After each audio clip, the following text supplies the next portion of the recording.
दोस्तों, पूजा पाठ करने की उम्र में एक 75 साल का बुजुर्ग व्यक्ति एक 18 साल की जवान लड़की से शादी कर लेते हैं। अब शादी की पहली रात, यूं कहें तो सुहागरात में बुजुर्ग व्यक्ति अपनी पत्नी की जवानी देखकर पूरी रात भर जवान पत्नी के साथ पूरे जोश में वह सब काम करने लगते हैं। जिसके बाद अगले दिन सुबह होते ही एक ऐसी घटना घट जाता है जिसे देखकर वहां के स्थानीय लोगों के पैरों तले जमीन खिसक जाते हैं। दोस्तों, जब आप भी इस सच्ची घटना को विस्तार से सुनेंगे तो आप लोगों के भी रोंगटे खड़े हो जाएंगे। नमस्कार दोस्तों, आज हम आप लोगों के सामने एक ऐसी सच्ची घटना सुनाने जा रहे हैं जो कि उत्तर प्रदेश राज्य के जौनपुर जिले के गोरा बादशाहपुर थाना क्षेत्र के कुछमुच गांव की है। दरअसल दोस्तों, कुछमुच गांव में एक 75 साल का बुजुर्ग व्यक्ति जिनका नाम पंडित राम रहता है, उन्हीं का परिवार रहा करता था। दोस्तों, इस सच्ची घटना में शख्स का नाम बदल दिया गया है क्योंकि किसी भी व्यक्ति का ओरिजिनल नाम लेकर हम उसका दिल दुखाना नहीं चाहते हैं। मेरा मकसद सिर्फ और सिर्फ आप सभी को इस सच्ची घटना के बारे में सही जानकारी देना है। दोस्तों, पंडित राम अपने परिवार के साथ काफ़ी ज़्यादा खुश रहा करते थे। पंडित राम का घर का खर्चा इन्हीं की खेती बाड़ी से जो पैसा कमाया करता था उसी से चलता था। दरअसल दोस्तों, पंडित राम अपनी पत्नी के साथ रोजाना सुबह को खेत में उपजाया हुआ साग सब्जी तोड़कर सप्ताह में 3 दिन सोमवार, बुधवार और शुक्रवार को बाजार लेकर चला जाया करता था और उन्हें बेचकर वापस अपने घर आ जाया करता था। दोस्तों, पंडित राम और उनकी पत्नी की दिनचर्या कुछ ऐसा ही रहता है और वह अपने खेती बाड़ी से ही खुश रहा करता था। उन्हें देश दुनिया से कोई मतलब नहीं रहता है क्योंकि पंडित राम का कोई संतान ही नहीं रहता है। तो वह दोनों पति पत्नी यही सोचता रहता था कि हम लोग जब तक जिएंगे हम लोगों को खेती बाड़ी ही करना होगा क्योंकि हम लोगों की देखरेख करने वाला कोई है ही नहीं। दोस्तों, एक बार पंडित राम अपनी पत्नी से कहती कि हमारा कोई संतान नहीं हो रहा है तो हम दूसरा शादी कर लें, जिससे कि हमारी नई पत्नी की बच्चे होंगे तो बुढ़ापे में हम लोगों का देखरेख करेंगे। दोस्तों, पंडित राम के मुंह से यह बात निकलते हैं उसकी पत्नी पंडित राम को काफ़ी ज़्यादा गाली गलौज करने लगती है और उनसे रूठकर गाल फुलाकर बैठ जाती है। अब पंडित राम अपनी पत्नी को समझाने लगती है कि अगर हम लोगों का बच्चा नहीं होगा, कोई संतान नहीं होगा तो फिर बुढ़ापे में हम दोनों का सेवा टहल देख रेख कौन करेंगे। दोस्तों, अब इसी बात पर पत्नी कहती कि जब इतना सोचते हो तो फिर चलिए कोई एक अच्छा डॉक्टर के पास दिखाने के लिए। दोस्तों, अब पंडित राम अपनी पत्नी को लेकर अपने ही जौनपुर शहर के एक फेमस डॉक्टर के पास चले आते हैं, जहां पर डॉक्टर साहब पंडित राम की पत्नी की सबसे पहले पेट की एक्सरे करते हैं, जिसमें डॉक्टर साहब पंडित राम की पत्नी की पेट की ऑपरेशन करने के लिए कहते हैं, जिसके इलाज के लिए पूरे 2 लाख रुपये जमा करने को कहते हैं।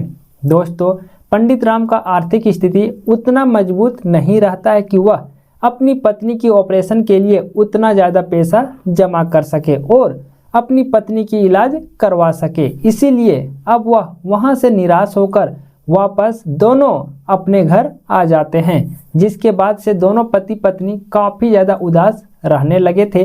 तभी पंडित राम के घर की ओर उन्हीं के गांव के बगल की एक महिला मिट्टी की बर्तन बेचते बेचते उनके घर तक आ जाती है, जहां पर पंडित राम और उसकी पत्नी दोनों घर के बाहर दरवाजे के बगल में उदास बैठे रहते हैं, जिसे देखकर वह महिला इन दोनों से पूछने लगती है कि तुम दोनों पति पत्नी इतना ज़्यादा उदास क्यों बैठे हो, क्या हुआ है, क्या बात है। तो पंडित राम महिला से बातें को छुपाने लगते हैं और वह उस महिला को कहती कि कोई बात नहीं है, बस वैसे ही बैठे हैं। लेकिन दोस्तों, मिट्टी की बर्तन बेचने वाली महिला फिर से वही बात को दोहराने लगती है कि बताओ ना क्या हुआ है, अगर मेरे से कुछ सहायता हो पाएगी तो हम जरूर करेंगे। दोस्तों, अब पंडित राम की पत्नी अपनी जिंदगी के बारे में बताने लगती है कि दीदी, हमारी शादी के पूरे 30 साल से ज़्यादा बीत चुके हैं लेकिन अभी तक हमारा कोई संतान नहीं हुई है। डॉक्टर से दिखाएं तो डॉक्टर साहब ऑपरेशन करने के लिए बोल रहे हैं, जिसमें ऑपरेशन का पूरा खर्चा 2 लाख रुपये बता रहे हैं। दीदी, अब आप ही बताइए हम लोग क्या करें, हम लोगों के पास उतना ज़्यादा पैसे भी नहीं है कि डॉक्टर साहब को देकर ऑपरेशन करवा सके। दोस्तों, अब मिट्टी की बर्तन बेचने वाली महिला कहती कि हम तुम्हें एक वैद्य जी का पता बताते हैं, तुम वहीं पर चले जाओ, क्योंकि मेरी भी बहू को कोई संतान नहीं हो रही थी, तो हम उन्हें उन्हीं के पास लेकर गए थे। जिसके बाद वहाँ के वैद्य जी का दवाई खाने के बाद देखो अभी मेरी बहू को एक बेटा भी हो गया है। दोस्तों, अब वह महिला पंडित राम को वैद्य जी का पता बता देती है, जिसमें पंडित राम उसके अगले दिन ही अपनी पत्नी को लेकर वैद्य जी के पास पहुंच जाते हैं, जहां पर वैद्य जी पंडित राम की पत्नी को जड़ी बूटी वाला काफ़ी ज़्यादा दवाइयाँ देते हैं और उन्हें किसी भी तरह का कोई भी मांसाहारी भोजन खाने को नहीं कहते हैं।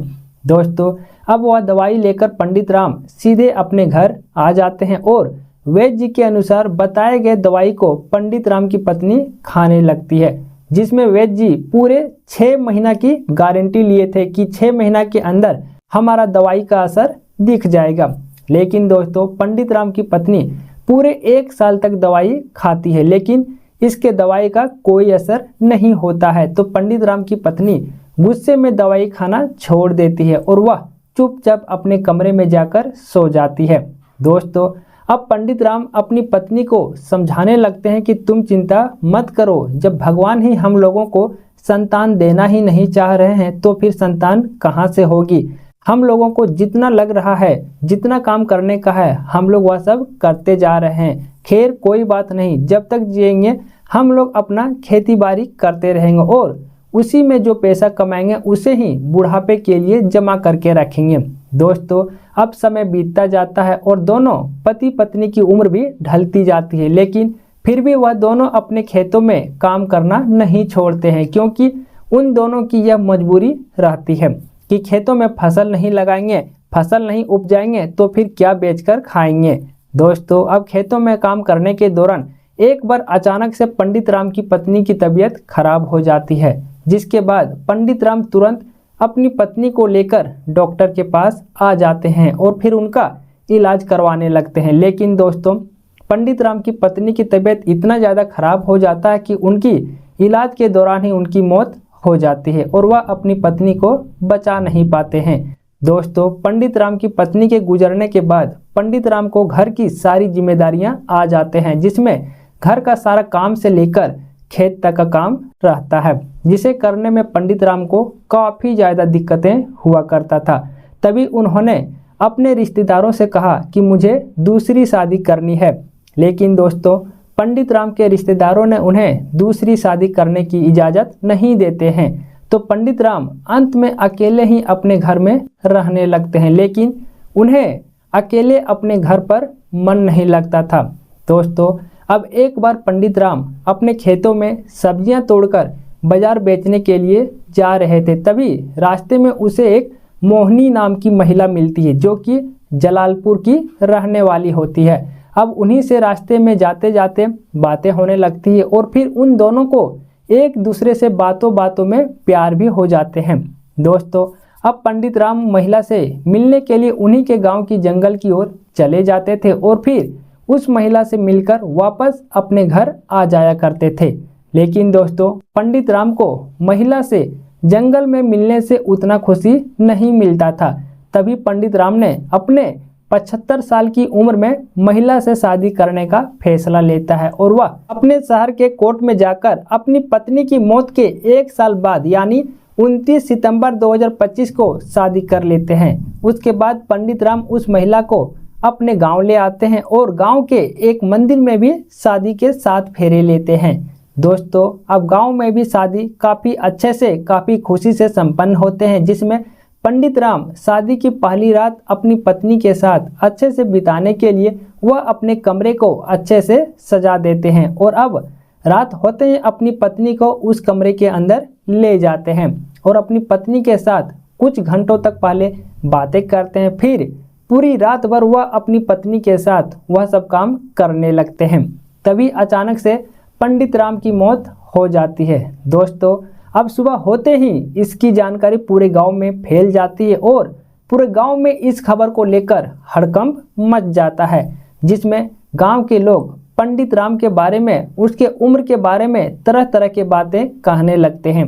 दोस्तों, अब पंडित राम की मौत की खबर पंडित राम के भतीजे जिनका नाम किशन होता है, उन्हें जैसे ही पता चलता है वह अपने चाचा पंडित राम की अंतिम संस्कार करने पर रोक लगा देते हैं कि जब तक हम घर नहीं आ जाएंगे तब तक लाश को कोई नहीं छुएंगे। दोस्तों, जिसके बाद गांव के लोगों को पंडित राम के भतीजे के ऊपर शक होने लगता है और गांव के लोग तुरंत प्रशासन को फोन करके बुला लेते हैं, जिसमें पंडित राम की मौत की जांच करने की मांग प्रशासन से करने लगते हैं। साथ में पंडित राम की लाश का पोस्टमार्टम करने की मांग भी करने लगते हैं, जिसमें पुलिस मामले की जांच करने में जुट जाती है। दोस्तों, इस सच्ची घटना को सुनने के बाद आप क्या कहना चाहेंगे? अपना विचार कमेंट बॉक्स में जरूर दीजिएगा। इस सच्ची घटना को बताने का मुख्य उद्देश्य किसी को परेशान करना या किसी का दिल दुखाना नहीं है, बल्कि आप लोगों को सचेत करना, सतर्क करना और जागरूक करना है। धन्यवाद।